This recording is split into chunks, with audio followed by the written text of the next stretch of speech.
Kalau kita belajar Safinah berarti ya memang harus kita disiplin di situ bahwa sholat tanpa Fatihah tidak sah. Tapi ternyata sholat tanpa Fatihah pun sah. Jika nek teng Safinah disebut qiraatul Fatihah. Titik. Qiraatul Fatihah. Mangke lek teng Fathul Qorib itu dijelaskan rukun qiraatul Fatihah itu wonten penjelasannya au badaliha liman layak faduha fardon kanat au naflan. Jadi rukun membaca Fatihah itu atau gantinya bagi yang tidak hafal, baik salat fardu atau sunnah. Satu, gak hafal Fatihah atau belum menguasai Fatihah, gak ngerti Fatihah, maka diganti dengan membaca 7 ayat sembarang. Nek gak hafal 7 ayat itu dia zikir sing jumlah hurufe minimal sama dengan Fatihah. Jadi misalnya subhanallah, Fatihah itu hitungnya hurufe piro. Diganti dengan subhanallah ping piro wis zikir Allah subhanallah walhamdulillah wa la ilaha illallah sebanyak jumlah. Tapi di zaman ini umumnya kan wong apal kecuali itu tadi mu'alaf berarti mu'alaf tanpa Fatihah sah sholatnya, tapi diganti itu tadi. Nek enggak iso wirid pun enggak iso, dia meneng sepanjang Fatihah.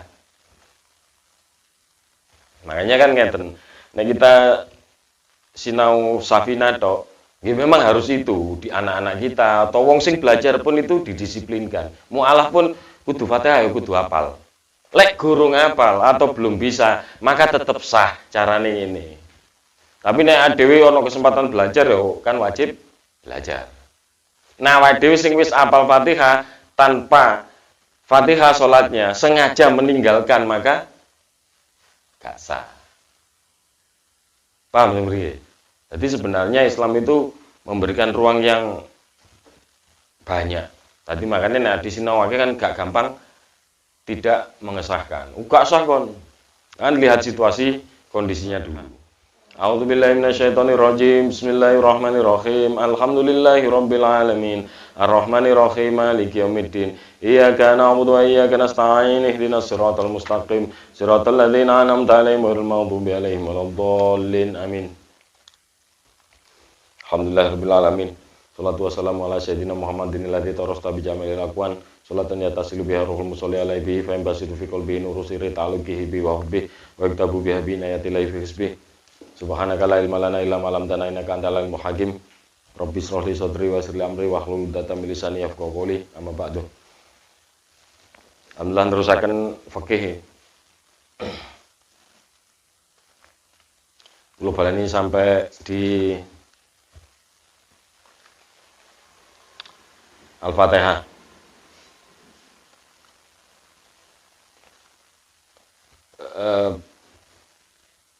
Rukun berarti kan kalau ditinggal menyebabkan tidak sah. Rukun itu kalau ditinggal menyebabkan tidak sah. Nek teng Safinah disebut qiraatul Fatihah. Titik. Qiraatul Fatihah. Mangke lek teng Fathul Qorib itu dijelaskan rukun qiraatul Fatihah itu wonten penjelasannya au badaliha liman layak faduha fardon kanat au naflan. Jadi rukun membaca Fatihah itu atau gantinya bagi yang tidak hafal, baik salat fardu atau sunnah. Jadi di sini kan hitungannya ngeten. Kalau kita belajar Safinah berarti ya memang harus kita disiplin di situ bahwa sholat tanpa Fatihah tidak sah. Tapi ternyata sholat tanpa Fatihah pun sah. Jika satu gak hafal Fatihah atau belum menguasai Fatihah, gak ngerti Fatihah, maka diganti dengan membaca 7 ayat sembarang. Ayat sembarang. Nek gak hafal 7 ayat itu dia zikir sing jumlah hurufe minimal sama dengan Fatihah. Jadi misalnya subhanallah, Fatihah itu hitungnya hurufe piro. Diganti dengan subhanallah ping piro wis zikir Allah subhanallah walhamdulillah wa la ilaha illallah sebanyak jumlah. Tapi di zaman ini umumnya kan wong apal kecuali itu tadi mu'alaf berarti mu'alaf tanpa Fatihah sah sholatnya, tapi diganti itu tadi. Nek enggak iso wirid pun enggak iso, dia meneng sepanjang Fatihah.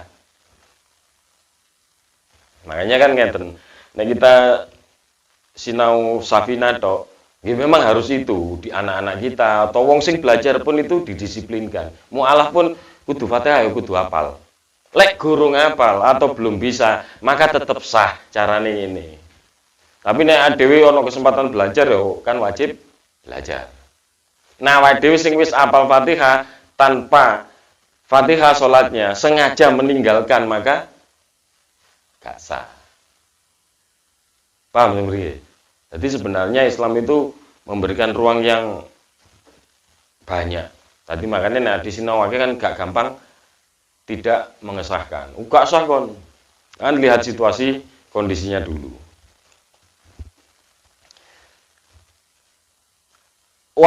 Wajibu tartibuha. Sama ini. Antara Safina, Fathul Qorib sama. Bahwa membaca Al-Fatihah harus tertib sesuai urutan. Nek iso, maksudnya kondisi ideal. Jadi alhamdulillahirabbil alamin arrahmanirrahim. Bismillahirrahmanirrahim. Alhamdulillahirabbil alamin arrahmanirrahim dan seterusnya. Dene wong sing belajar kapal mari arrahmanirrahim. Marono lompat iya kan abu dua kan nasta'in. Dibaleni maliki yaumiddin ya. Belum hafal kan? Belum hafal. Tapi dalam kondisi normal kudu tertib. Mualah wajibu aidon mualatuha. Mualah itu terus menerus, tidak boleh jeda. Dini anti jeda yang terlalu lama atau bahkan jeda yang sedikit dengan niat menjeda. Jadi bismillahirrahmanirrahim. Suwi, alhamdulillah. It's normal lah. Jadi dipisah itu sekedar mengambil nafas. Bismillahirrahmanirrahim. Alhamdulillahirabbil alamin. Dan bismillah eling nggih, bismillah bagian dari Fatihah dalam mazhab Syafi'i. Bismillah bagian dari Fatihah. Camen waca jahar atau diwaca sir tetap harus dibaca. Misalnya bismillahirrahmanirrahim. Baru keras alhamdulillahirabbil alamin boleh. Pokoknya bismillah itu bagian dari Al-Fatihah. Maka kalau bismillah tidak dibaca dalam mazhab Syafi'i tidak sah. Dalam mazhab Syafi'i tidak sah. Nah, karena Fatihah itu salah satu rukun dalam kondisi normal. Dalam kondisi normal tidak boleh ditinggal. Maka nanti ono ngeten. Pada kala ono kesunahan setelah takbiratul ihram, Allahu Akbar, mari moco kabiro itu, ada kesunahan baca a'udzubillahi minasyaitonirrajim. Sir. A'udzubillahi minasyaitonirrajim. Bismillahirrahmanirrahim. Alhamdulillah. Sunnah tapi itu. Nah, ngeten. Kita itu sekarang lagi sinau mazhab Syafi'i dan kita disiplin. Gitu. Tapi bukan berarti mazhab yang lain itu kita nafikan, enggak. Karena perbedaan mazhab itu rahmat, tetap. Fikih dalam satu mazhab itu tidak menyelesaikan masalah. Contoh, nanti ono ngeten. Misal, ya, satu kasus. Pak Pri dadi imam. Jenenge wong lali. Gitu. Lali. Maka misalnya lali gak baca Fatihah, jadi saking konsentrasi ndredeg iki. Pertama kali jadi imam nang misalnya masjid raya, waduh, mbok kok iso ditunjuk piye gak ngerti ya. Ndredeg Pak Pri. Saking konsentrasi mari Allahu Akbar. Bismillahirrahmanirrahim langsung maca. Karena wis diomo wis ngapalno sabihis wis ya, imam gede iki. Sabih langsung sabihis marabbikal ala. Lah, ada kaidah fikih itu cara ngilingno makmum adalah subhanallah. Karena wonten kaidah nanti di mazhab Syafi'i tidak boleh mengingatkan, tidak boleh dalam sholat itu ngomong bahasa manusia Adam. Berarti bahasa sehari-hari di luar bahasa sholat. Baik itu untuk kemaslahatan sholat, itu tidak boleh. Jadi ngiling lek lanang, subhanallah. Lek wedok tepuk tangan. Kondisinya sekarang jenenge wong lali, gitu. Wong lali terus bingung. Maca sabbihisme langsung terus diilingno, subhanallah. Pak Pri gak ngehnya itu, waduh sabbihisme aku salah. Waduh, itu bang ketahuan, ganti Qul ya ayyuhal kafirun. Subhanallah meneh karena kan makmum sadar bahwa Fatihah belum.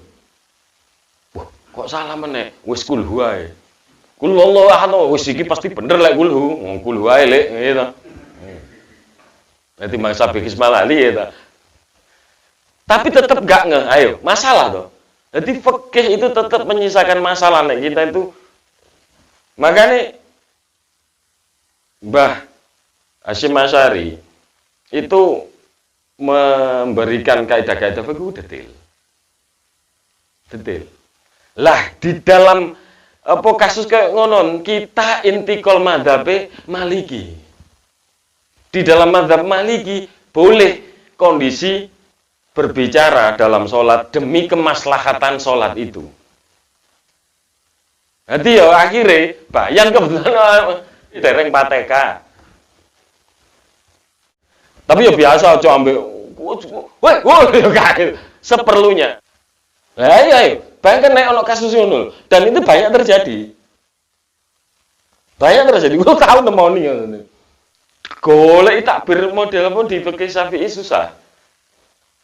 Cara mikir lah ada mazhab Malikiyah yang memulai di situ kita boleh intikal mazhab. Di situ kita boleh intikal mazhab. Makanya kadang-kadang apa ya, kita perlunya banyak belajar. Itu kan salah satunya misalnya belajar mazhab yang lain pun kita memang diperlukan intikal mazhab itu ya, Bu. Rahmat gitu. Ada umroh nggak gaji ya tetap intikal mazhab. Gak mungkin jangan gandeng bojo sama entok gitu. Ketal sih.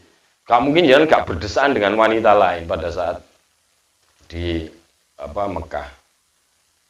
Pasti berdesakan, naik berdesakan ngutik pasti batal wudunya. Gitu, masuk gandeng bojo misalnya, gak mungkin gak digandeng karena desa-desaan mesti digandeng. Lah digandeng dalam mazhab Syafi'i bersentuhan kulit dengan istri pun akhirnya kita intikal mazhab.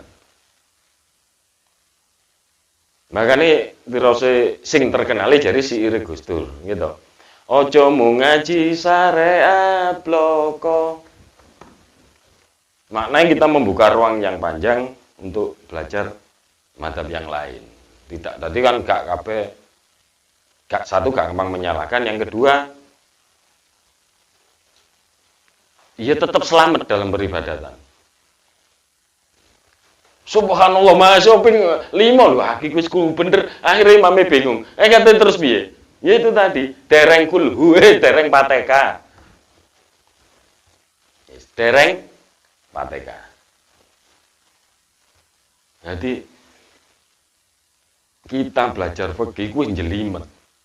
Dalam fikih misalnya satu sisi tok, satu mazhab tok tidak menyelesaikan masalah. Tetap ono sisi-sisi yang makanya Gusti Allah niku hebat, akhirnya kok nyiptakno gawe mazhab yang lain. Mazhab yang lain. Nah, terus misalnya kita jadi makmum. Gitu, jadi makmum. Wonten beberapa kasus. Berarti niki kula kirim ke beberapa kasus yang terjadi di masyarakat. Gitu. Satu, nek manakala koyok ngoten wau bahwa ono kesalahan imam yang tidak mampu dielingno dengan cuma kata subhanallah. Pemecahnya ke ngoten mau. Itu pemecah. Nek kita tetap mau bermadzhab Syafi'i, setelah dielingno iku mang, ya diulang aja sholat imam. Ngapunten nggih, kita batalkan, kita ulang. Atau terus dereng Fatihah, nanti diulang Fatihah. Sing kedua, banyak pertanyaan. Bagaimana kalau kita bermakmum pada imam yang bukan qori? Maknanya ngeten. Dadi ana sing jenenge ummi. Ummi iku wis maca Fatihah iku pletotan lah. Qori itu minimal dia rodok lumayan Fatihah. Gitu, rodok lumayan. Pernah nanti kula jawab bahwa yang pertama kita anggap bahwa kita di Indonesia itu hanya sekian persen yang benar-benar qori. Nanti masing-masing kita tetap punya kesalahan dalam Fatihah. Maka kita yang semi-semi qori atau qori pun itu sah bermakmum pada yang bukan qori. Sing Fatihah akeh salahe misalnya. Terus Yusin ini Fatihah wis lumayan bener, maka tetap sah. Karena sama-sama tetap punya kesalahan sebenarnya. Yang kedua, dalam bermakmum dan imam itu ada dua sisi hukum. Yang pertama, apa yang menjadi kebenaran pemahamannya makmum. Misal, oh menurutku itu salah Fatihah ini. Maka nek menurut paham itu, maka si makmum harus mufarokoh, keluar. Jadi dia keluar dari jamaah, bukan keluar terus ngalih nyingkirin mboten. Niat mufarokoh, dia akhirnya sholat sendiri. Meskipun dalam deretan jamaah. Yang kedua ini yang banyak dipakai. Kita memakai apa yang menjadi pemahaman imam. Jadi misalnya, Novan misalnya jadi imam. Dia merasa bahwa pokoknya mocoy bismillahirrohmanirrohim iku wis bener, maka sah. Jadi apa yang diyakini imam bener, sah. Lek sing pertama apa yang diyakini makmum. Nah ini ribet. Ribetnya kan bayang lho. Engko masing-masing makmum punya pendapat. Oh iki salah Fatihah. Iki ya salah. Akhirnya mufarokoh kabeh. Ya tetap boleh pendapat itu, cuma kurang halus lah gitu di masyarakat yang hidup bersama dan lainnya. Penting pendapat yang kedua. Menurut pendapat imam pokok sah, maka sah. Menurut pendapat imam sah, maka sah. Waktu misalnya alhamdulillahirabbil alamin, tapi dia itu sebenarnya tidak meniatkan kamdulillah. Pinginnya dia alhamdulillah, cuma karena kebiasaan terus wis tuwek lah, wis angel untuk belajar itu. Tapi dia itu benar, maka benar. Sah itu sholatnya. Nah, ngono kan penak di masyarakat itu. Gak rebutan jadi imam. Gak nyala-nyala, gak gampang mufarokoh. Nah, nanti diangkat juga menjadi fikih kunut. Kunut adalah menurut mazhab Syafi'i itu dia sunnah abad. Nek ditinggal kunute maka kita wajib sujud sahwi. Nek dhewean nggih, dhewean. Nek manakala kok imami Syafi'iyah, nek lali kan gampang, subhanallah gitu dielingno. Atau kayak eling gitu. Eling karena itu wis rukuk wisan nggih, terus ae. Nek wis rukuk kondisi wis sujud, kok eling imame, maka teruskan saja, engko sujud sahwi. Nah, yang sering terjadi di masyarakat apa budi lungo.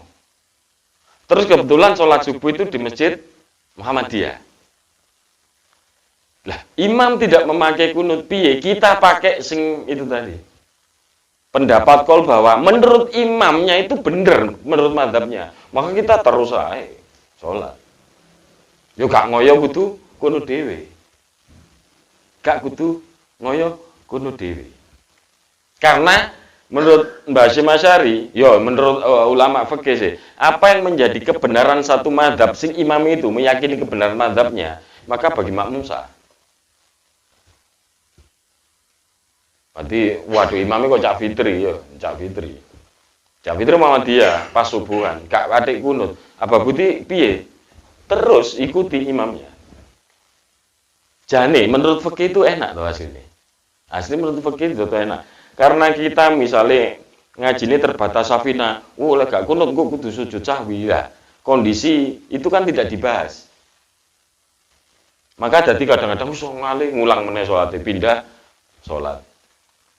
Padahal menurut fikih, di fikih Syafi'iyah pun diterangkan, pokoknya menurut imam benar, itu wis lanjut toh. Boleh kita intikal mazhab. Berarti misalnya subuh kok kebetulan ternyata mazhabnya berbeda, terus tidak pakai kunut. Ya kita sholat aja wis itu melok makmum. Melok makmum. Nah, kalau ngoten kan enak. Apa meneh sing barang sunnah, marbot lunga, mari ngono kok waduh eman aku. Meskipun sunnah tapi kok eman. Aku tak mandek kan masjid iku melok tarawih eman aku. Ternyata 11 rakaat. Ya melok ae. Apa meneh wong barang tarawih jenenge sunnah bukan wajib. Wong sing salat subuh wajib bae kita boleh intikal mazhab. Enak lho. Oh, coba bola-bola lali. Tibae awake sing lali makmume iki. Iki masjid Muhammadiyah. Iku jamaah Muhammadiyah, kene dhewean kene lali bolak-balik ini. Subhanallah. Subhanallah. Durung ngono. Nah, cinta masalah. Gitu. Makanya sadari di mana kita berada, itu paling enak. Lingkungannya Syafi'iyah. Gitu. Toh tetap masuk di Syafi'iyah, masuk kita itu disiplin di mazhab Imam Syafi'i, tetap ada kondisi kita kudu intikal mazhab. Buktine lek misale lali.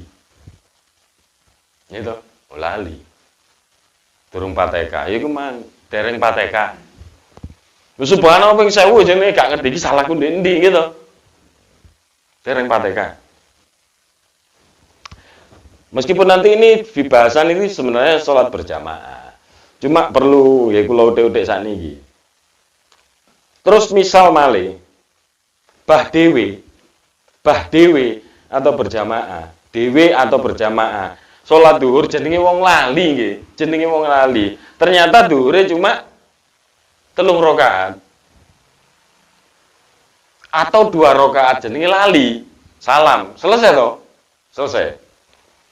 Ini wonten riwayatnya masyhur dan sahih. Kanjeng Nabi itu sholat duhur kali sahabat-sahabat.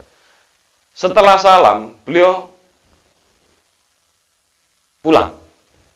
Setelah salam beliau pulang. Teksnya ngoten, setelah salam beliau pulang. Tapi yo terus di ngene lho, iku mari salam terus mulai berarti wirid iku yo gak usah. Gak ngono. Maksudnya yo mbok lan tergantung sarahe gitu. Lek sing nyarahi wong Wahabi nggih yo iku bener. Mari salam mulai gak ono salaman gak ono wirid, tapi sing nyarai aswaja nggih, oh iku paling ya wirid sih. Mari wirid terus mulai. Tapi teksnya kan sederhana, mari salam, pulang Kanjeng Nabi. Tekan lawang diuber kali sahabat. Kanjeng Nabi walus. Cara mengingatkannya itu walus. Itu perlu kita tiru. Berarti kita mengingatkan ya kudu halus. Kanjeng Nabi, oh sakniki pun anu ta. Niku jenengan wau lali napa pancene niki aturan anyar. Kalau aturan baru berarti besok kita 2 rakaat zuhur. Jawab Kanjeng Nabi sederhana. Aku gak lali. Tapi iki yo gak aturan anyar. Padahal asli yo Kanjeng Nabi dipacakno lali sampe Gusti Allah. Gitu. Lek Kanjeng Nabi lali kok. Tapi ninggali hukum ke umate. Masa aku mang mek 2 rakaat nggih. Beliau langsung ayo salatnya cuma nambah 2 rakaat tidak diulang. Ingat ya, engko tak dongakno sapa sing engko umroh, engko umroh kabeh kaji. Apapun ibadah apapun nek di tengah-tengah kita lali, itu kita tidak mengulang dari awal. Tapi meneruskan. Tawaf mungkin dia ngoten jenengan. Tawaf nggih, sik oleh papat kudune 7, nggih lho. Kok ngentut, maka wudu tok terus nerusno karek 3 itu. Tidak dimulai dari awal. Itu loh Islam. Tidak dimulai dari awal. Sholat nggih ngoten, kok lali tambahi tadi. Misalnya 4 rakaat kok mek loro, moro eling atau ono sing mengingatkan, cuma nambahi sisanya. Nggih, lek rakaat. Nek rukun salate baru sujud sahwi tadi. Sujud sahwi itu setelah tahiyat, sebelum salam. Sujud 2 kali. Sujud, berdiri lagi, sujud, berdiri, maksudnya berdiri duduk ya, terus salam. Subhanakallahumma la ya'namu wa la yashu. Jadi dalam Islami bayangno, Pak pri tengah-tengah lali mangan pas poso. Lali jenenge lali. Lali. Terus eling, maka diteruskan puasanya, gak terus dhek ngondok ngulang gitu. Itu lho Gusti Allah. Lek lali ku ya sak polo, lek sak piring jenenge lali. Waduh, mbok tewangi turu awan buka kulkas langsung ngombe es degan glek. Sak glek, lek sak gelas jenenge lali. Tapi yo kondisi lali kan boleh. Wong lali.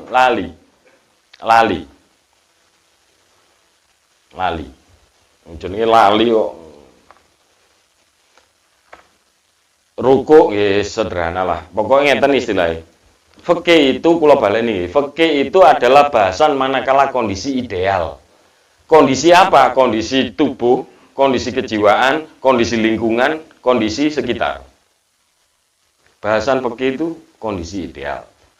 Yang kedua kula ingataken malih, kondisi belajar fikih atau membetulkan fikih kita itu semata hanya untuk sah dan tidaknya sebuah peribadatan. Sah dan tidaknya sebuah peribadatan.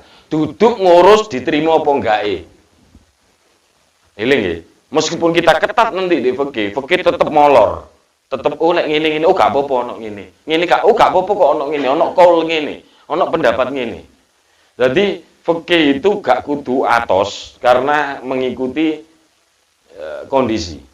Kondisinya ideal. Lek gak ideal ada nanti beberapa cabang ya kok sing mau. Gak oleh yang kita mengingatkan. Kuduwe subhanallah, tapi kondisi tertentu oleh durung iki, durung pateka.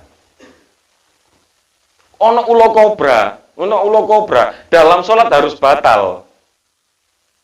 Ya tak kudu egois gak wis babah, gak mungkin. Malah dosa gitu. Gak mungkin kita subhanallah, gak mungkin. Awas ular. Menurut Imam Malik demi kemaslahatan dan keselamatan sholat boleh. Bukti ini sholat khauf ngadep rono, ngadep kiblat kan rukunnya harus menghadap kiblat dan dada yang menghadap. Misalnya kono kiblat lah, kulon kono kiblat, maka kan menghadap dada. Otomatis juga kepala. Tapi sholat khauf imami ngadep rono, jamaah ngadep rono, ngadep buri. Kondisional kan. Tapi itu tadi lek dipelajari kabeh bukan berarti itu diterima atau tidak. Sing berhak nerima cuma Gusti Allah. Lahode secara fikih gak sah lek karepe Gusti Allah diterima nggih. Karepe Gusti Allah. Secara fikih sah, tapi gak diterima ya terserah Gusti Allah. Wasta'inu bis-sabri was-shalah wa innaha lakabiratun illa 'alal khoshiin. Nyun tulunga sira kabeh kelawan sabar lan salat. Wa innaha lakabiratun illa 'alal khoshiin. Tapi angel iku kecuali ge wong sing khusyuk. Artine khusyuk apa? Alladzina yadunnuna mulakum mir rabbihim wa annahum ilaihi raji'un. Wong sing khusyuk iku duduk sing kemusuk sing Allahu akbar. Bismillahirrahmanirrahim. Alladzina yadunnuna mulakum mir rabbihim wa annahum ilaihi raji'un. Wong sing yakin lagi berhadapan dengan Gusti Allah lan suatu saat balik maring Gusti Allah. Artinya keimanan yang kuat. Nanti ada iso njauh tulung kelawan sabar lan salat tapi gawe wong sing khusyuk. Lah dhewe wis jare. Ini pendapat kita jare kita sabar, jare kita ya salat tapi kok gak ndang ditulung-tulung. Lah mungkin kurang khusyuk. Nah, kondisi nanti diterima apa enggak gitu terserah Gusti Allah. Lah, tapi fikih menjadi sah dan tidak itu kan kini ku mendekati sesuatu yang tidak beresiko.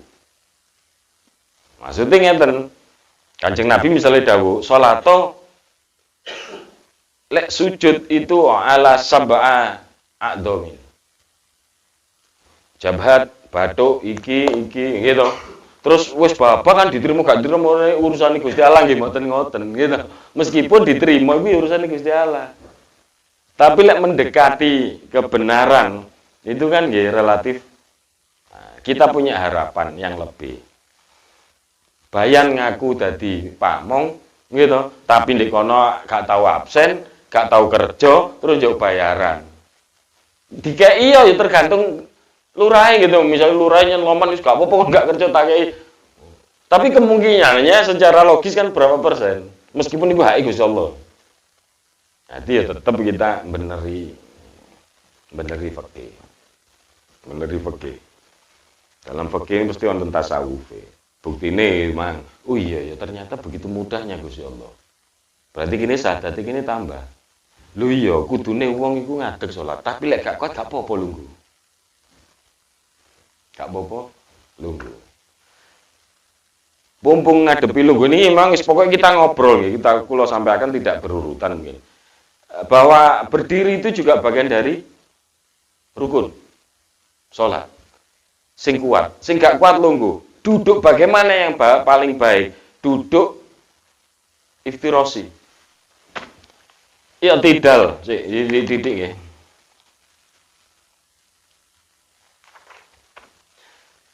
I'tidal bangun dari ruku. Pada saat ruku bacaan subhana rabbiyal azim sunnah. Jadi jenengan lali gak maca itu pun gak menyebabkan harus sujud sahwi. Sunnah. Kemudian i'tidal mengangkat dua tangan dan membaca sami Allah liman hamidah cuma sunnah. Sami Allah liman hamidah sunnah.